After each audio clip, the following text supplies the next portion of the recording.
Salam à tous et je suis très heureux de vous retrouver pour une nouvelle vidéo. Le classement FIFA CAF a été réactualisé et donc on va regarder ce classement afin de voir s'il est cohérent et on va également faire le bilan de cette trêve internationale d'octobre concernant les meilleures équipes africaines. Juste avant qu'on commence avec cette vidéo, si ce n'est pas fait, je t'invite à t'abonner, à liker et à commenter cette vidéo et un très grand merci à l'ensemble des personnes qui feront ça. Je vous affiche directement le classement. Le Maroc reste en tête. À la deuxième place, on retrouve le Sénégal. Ensuite, la Tunisie. Dans la continuité, l'Algérie. Et pour clôturer le top 5, on a l'Égypte. Ensuite, à la sixième place, nous avons le Nigeria. Le Cameroun à la septième place. À la huitième place, le Mali. La Côte d'Ivoire à la 9e place et enfin pour finir concernant le top 10, le Burkina Faso. De façon générale par rapport à ce classement FIFA CAF d'octobre, je le trouve vraiment cohérent. On voit qu'on a vraiment 10 équipes qui méritent d'être à leur place. Franchement, il n'y a que des belles équipes, il n'y a que des favoris pour la prochaine CAN. Néanmoins, n'oublions pas l'absence du Ghana qui est quand même une sacrée équipe en Afrique historiquement et qui ne figure pas dans ce top 10. À part ça, il n'y a pas réellement de fait marquant. On ne voit pas qu'il y ait une équipe qui a effectué une grosse remontée remarquable. Donc ça reste un classement qui a peu bougé par rapport à celui de septembre. Premièrement, le Maroc maintient sa place de leader en Afrique dans ce classement FIFA et ça franchement ça fait plaisir en tant que Marocain, on n'a réellement pas bougé. On est également 13e mondialement, donc franchement il n'y a rien à dire, on n'a pas bougé. Je n'ai pas forcément apprécié la prestation des hommes de Rekraki durant ce mois d'octobre, mais on espère qu'avant la CAN, Inch'Allah, ça va s'améliorer. Ces matchs amicaux servent parfois aussi à ajuster quelques petites choses parce que voilà, le Maroc a fait match nul face à la Côte d'Ivoire mais n'a pas du tout sorti une bonne prestation. Donc voilà, je pense que les joueurs vont en retirer des enseignements, même cas de figure pour le coach et que ça devrait s'améliorer. J'ai envie de vous dire que ce qui nous sauve un petit peu dans ce classement FIFA, ce qui nous permet de ne pas perdre une place, c'est réellement cette grosse victoire 3-0 face au Liberia du côté de Agadir où le Maroc a vraiment sorti plutôt une bonne prestation. Donc voilà, rien à dire, on reste 13e, on reste premier en Afrique, moi je suis satisfait. D'ailleurs, franchement, quand j'ai vu qu'on avait fait match nul face à la Côte d'Ivoire et qu'on était réellement à ça de perdre ce match-là, je me suis dit qu'on allait perdre une place dans ce classement FIFA. Mais au final, il y a Ayoub El Kabi qui est venu nous sauver et mettre le but du 1-1. Donc voilà, ça c'est vraiment cool. Ces deux matchs pour le Maroc ont clairement prouvé qu'on avait justement encore beaucoup de travail avant d'être prêt pour la prochaine CAN. On voit qu'au niveau de l'animation offensive, c'est pas forcément top.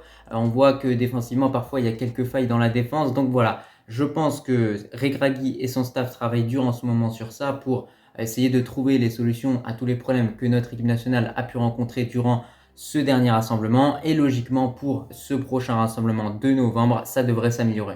Après, néanmoins, n'oublions pas que le Maroc était privé de Sofiane Amrabat, de Sofiane Boufal et également de Hakim Ziyech. Et donc ça, forcément, c'est quelque chose à prendre en compte parce que ce sont réellement 3 piliers de notre équipe nationale, 3 joueurs qui sont très importants.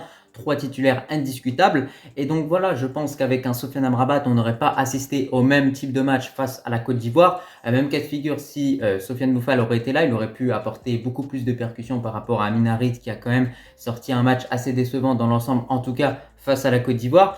Mais à ce moment-là, on peut réellement se poser une question. Est-ce que le Maroc ne possède pas justement une dépendance pour ses 3 joueurs? Parce qu'à chaque fois que Amrabat n'est pas là, on voit qu'au milieu de terrain, on prend un petit peu l'eau et que c'est pas forcément super safe et super secure. Donc, Amrabat, ça reste quand même un joueur très important.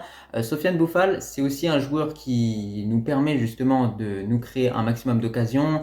Par ses dribbles, il revient, il passe à droite, il passe à gauche. Voilà, il déstabilise beaucoup ses adversaires et c'est un joueur franchement irremplaçable selon moi, malgré le fait que Abdé lui ressemble beaucoup en style de jeu. Pour moi, Sofiane Boufal est irremplaçable. Je vous le dis, c'est clair. Hakim Ziyech, c'est également le même cas de figure. C'est un joueur qui possède une superbe qualité de passe, qui peut décanter une situation quand il veut, notamment par des passes longues qui peuvent tout simplement dynamiser et apporter de la vitesse à notre jeu. Donc lui aussi reste important. Néanmoins, ce qui est quand même positif pour ce rassemblement d'octobre, c'est qu'il y a certains joueurs qui se sont réellement démarqués et qui ont marqué des points. À commencer par Bilal El Fanouz. Franchement, j'ai apprécié son entrée face à la Côte d'Ivoire et également son match face au Liberia. On a également Ayoub El Kabi qui a marqué tout simplement 2 buts au total durant ce rassemblement, alors qu'El-Nisri a encore une fois marqué 0 but. Et on a également Ismaël Sebari que j'ai beaucoup apprécié, notamment son entrée face au Liberia. On voit que c'est un joueur qui est très costaud, qui est fait pour l'Afrique.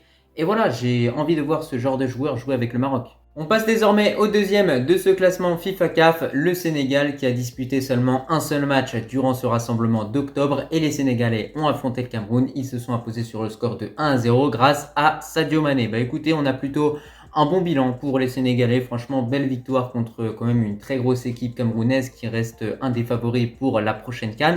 On voit qu'on a une équipe qui peaufine un petit peu sa préparation. On voit qu'il y a de la stabilité, que c'est souvent les mêmes joueurs qui sont convoqués, souvent le même 11 de titulaires qui est aligné. Donc voilà, Aliou Cissé est en train de peaufiner la préparation petit à petit pour les Sénégalais. On a une équipe qui va vraiment arriver et qui va être prête pour la prochaine CAN réellement avant les autres, j'ai envie de vous dire, parce que eux, faut pas oublier qu'ils ont tout simplement un statut de champion à garder et voilà, ils ont tout simplement cette envie, cette volonté de remporter une deuxième CAN. Donc voilà, le Sénégal sera attendu et moi je pense qu'ils vont clairement répondre présent. Maintenant, vis-à-vis de ce match face au Cameroun, je pense que les Sénégalais auraient pu honnêtement marquer plus de buts parce que à certains moments, on a vu qu'il y a eu un petit manque d'efficacité et ça peut poser problème, notamment lors d'une CAN parce qu'on sait qu'en plus de ça, le Sénégal est tombé dans un groupe pas évident avec la Guinée, avec le Cameroun d'ailleurs, voilà, le Cameroun qui va être le futur adversaire du Sénégal lors de cette CAN 2023.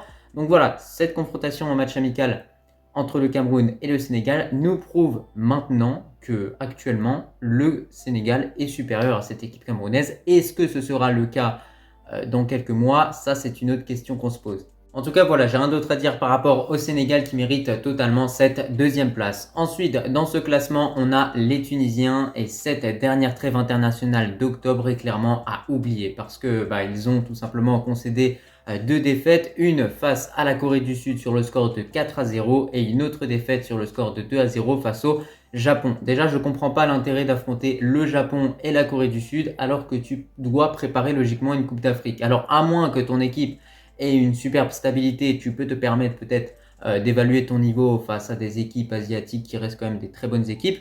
Mais moi, je pense que ce n'est pas encore le cas pour cette équipe tunisienne. Je pense qu'elle a encore besoin un petit peu de préparation et justement, cette trêve internationale nous l'a clairement prouvé. Moi, en tout cas, avant ces deux matchs-là, justement, je l'avais dit en vidéo, la Tunisie allait s'incliner à deux reprises. Je l'avais clairement dit, certaines personnes sont venues me contredire en commentaire, au final j'ai eu raison. Donc voilà, parfois vous le savez, je dis pas juste des choses comme ça. À la quatrième place de ce classement FIFA CAF, on retrouve l'Algérie. C'est plutôt un bon rassemblement d'octobre qui a pris fin pour l'Algérie avec une victoire sur le score de 5-1 face au Cap-Vert. Je peux vous le dire, je les connais les Cap-Verdiens et pour gagner 5-1 face à cette équipe-là, croyez-moi qu'il faut vraiment le faire. Donc félicitations à l'Algérie. Ensuite, on a eu un match nul arraché à la 94e minute face à l'Égypte grâce à un but de Slimani. Franchement, c'était un sacré match avec beaucoup d'engagement, d'agressivité des deux côtés. J'ai beaucoup apprécié regarder ce match-là. En tout cas, en tant que Marocain, c'était assez fou de voir à quel point les deux équipes étaient dévouées pour tout simplement s'imposer alors que c'était simplement un match amical.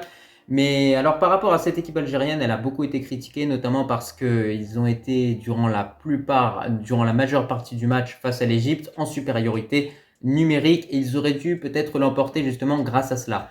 Mais derrière, on a une équipe égyptienne qui a toujours montré qu'elle était tout simplement solide défensivement, mais qui a craqué dans les derniers instants quand même avec Islam Slimani qui a du coup marqué ce but-là. Il y a également quelques ajustements à faire afin que les Fennecs soient prêts pour la prochaine CAN. Tout d'abord, moi en tout cas de mon côté, je passerai Gouiri sur le côté et je pense que Islam Slimani doit retrouver sa place de titulaire en pointe d'attaque. En tout cas, n'hésitez pas à me dire ce que vous en pensez en commentaire pour les Algériens qui regardent cette vidéo. Mais moi en tout cas, c'est vraiment ce que je conseillerais à Belmadi de faire.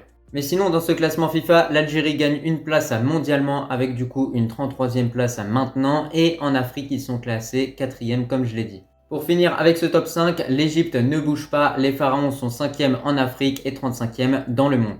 À part ça, on peut également noter que le Mali continue sa montée dans ce classement et c'est également le même cas de figure pour d'autres équipes. En tout cas, c'était un petit peu tout pour cette vidéo. Voilà, on est vraiment revenu sur ce nouveau classement FIFA CAF de octobre, voilà, puisqu'il y a eu quand même quelques petites évolutions. Mais la principale, plus grosse évolution qu'on a réellement dans ce classement, parce qu'on voit qu'il y a très peu de choses qui bougent au niveau de l'Afrique, c'est réellement que l'Algérie qui monte d'une place et qui passe de la 34e place à la 33e, mais sinon ça bouge pas pour le Maroc, ça bouge pas également pour le Sénégal et pour plein d'autres équipes. Bon, il y en a qui régressent un petit peu, comme par exemple la Tunisie qui a du coup perdu 2 matchs au total, mais voilà, ça reste quand même un classement qui est vraiment cohérent. On a vraiment les 10 meilleures équipes d'Afrique. En tout cas, n'hésitez pas à me dire en commentaire ce que vous en pensez. Et écoutez, c'était un petit peu tout pour cette vidéo. Je vous remercie si vous l'avez regardé dans son entièreté et je vous dis tout simplement à la prochaine.